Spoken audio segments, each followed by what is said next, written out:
Yeah, so today is Father's Day 2020, the year that we all perish, hopefully.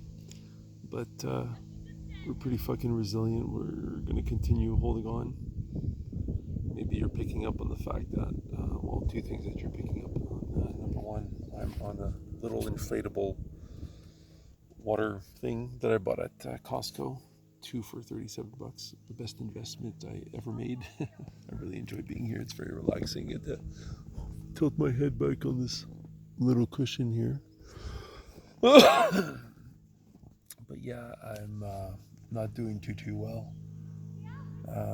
Lisa and I came here last Sunday a week ago with Roman. That was okay. And then the next day, Lee and I came back, and after a bike ride, things got really violent, aggressive, horrible. And so since then, we haven't been really able to talk. I really don't see what the point is. I mean, she feels misunderstood. I feel misunderstood.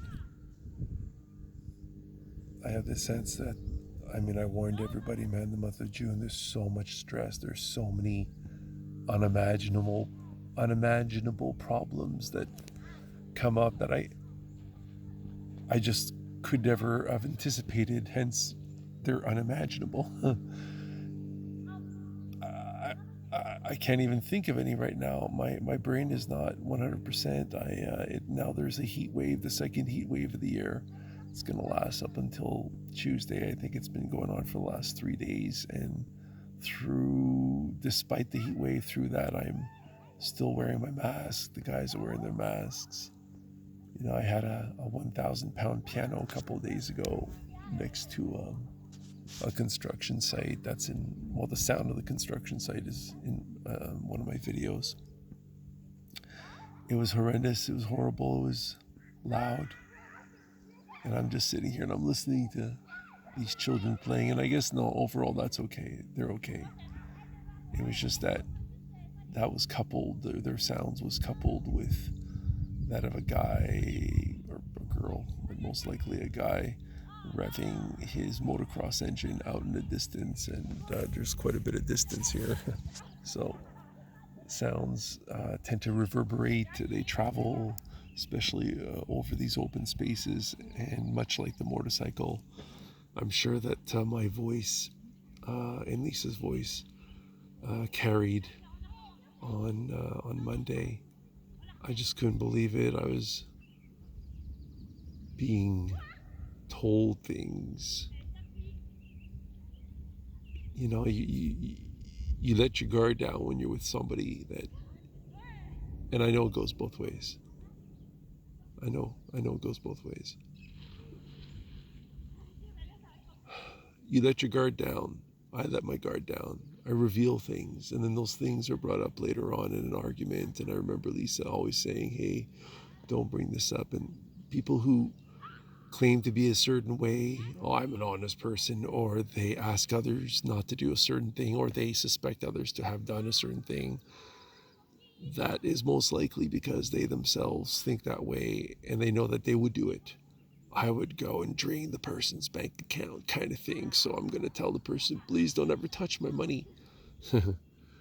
So I just really, really regret having experienced so many things with this person. I was thinking about that today. Like, there's no motivation here, man, on my land. I'm on my land. I'm here. I'm in a beautiful lake, and it's Father's Day, and I'm all alone. I mean, I left the apartment at fucking 10:48, man. Nobody came by, and yesterday Lee did come by, and she exclaimed, "You look exhausted." I was out. I was on my bed, and although I had only thought that I had closed my eyes for perhaps 10, 15 minutes, 2 hours had gone by. And then Lee's like, "You have to come and visit the baby, and you also have to come and get your dogs." But didn't you just remark on the fact that I'm exhausted? And didn't you also just experience the heat wave and remark on that and say how it was brutal.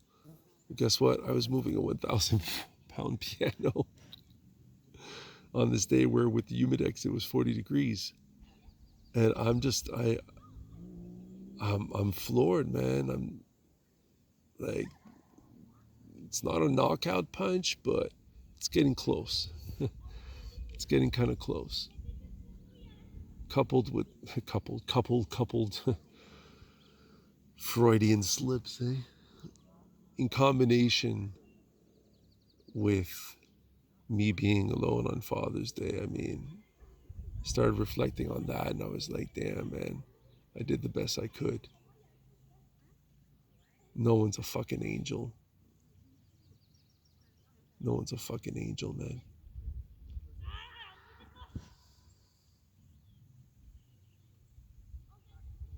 I was thinking about the predicament that we find ourselves in, and yet how people are so willing to attend a 19,000 person rally for Trump and that he would call one. There's no responsibility. There's just complete recklessness. It's an abandonment. It's like, what's the purpose of discipline? What's the purpose of restraint? Let's just go for it, man. It's like Babylon, you know? The fall of the American Empire. We think we've witnessed something grand, but it's just the beginning. So I was telling my son, man, I have to learn how to hunt. I have to learn how to sustain, because I don't think there's going to be supermarkets around forever. And if there are, they're not going to be available to everyone. They're not going to be accessible. And the wealthy would want to listen to this, because when resources become scarce and there's desperation and chaos and the police have abandoned their post, who's going to be around to defend your little estates? Huh? The King's Guard is dead.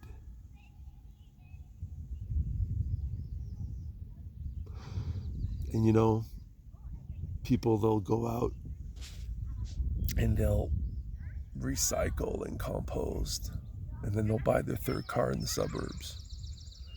People will react in shock at the idea that there's 7 billion human beings on this planet, and then they'll celebrate the birth of yet another baby. We believe that we're connected, but yet our perception is always just limited to what's around us. We know that things happen elsewhere, but we don't smell it. It doesn't touch us on a molecular level. The wind of people revolting in a faraway country, the smells of burning flesh, of official governmental buildings, the sounds of distant gunfire, the crackle, the explosions, the lights. We don't know. We have a very limited, unidimensional, flat, monochromatic impression that's given to us.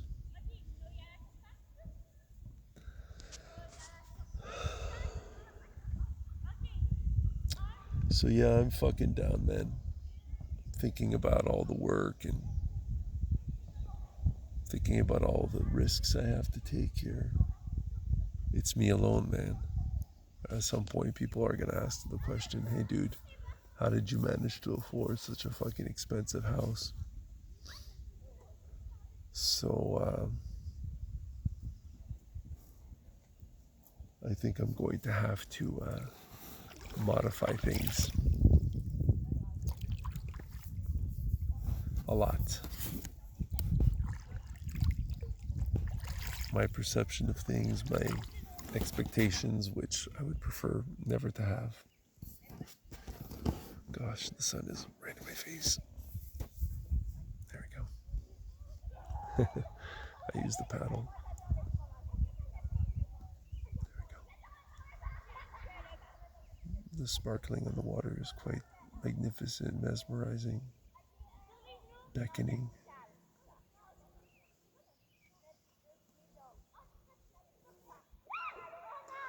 There's a black fly that's been hounding me, and the girls are still screaming in the distance, but it's okay. They're happy, or they don't have to distract themselves necessarily from some serious pressures of life, I guess.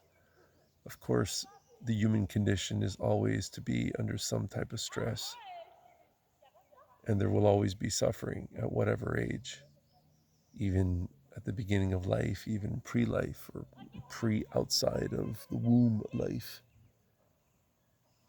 There's always struggling and suffering. But perhaps at some point there's just a little bit too much.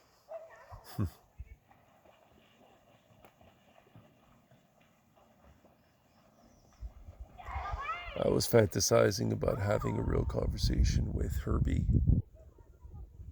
and telling him, listen, dude, I'm always smiling to be agreeable, but I don't feel like being agreeable here.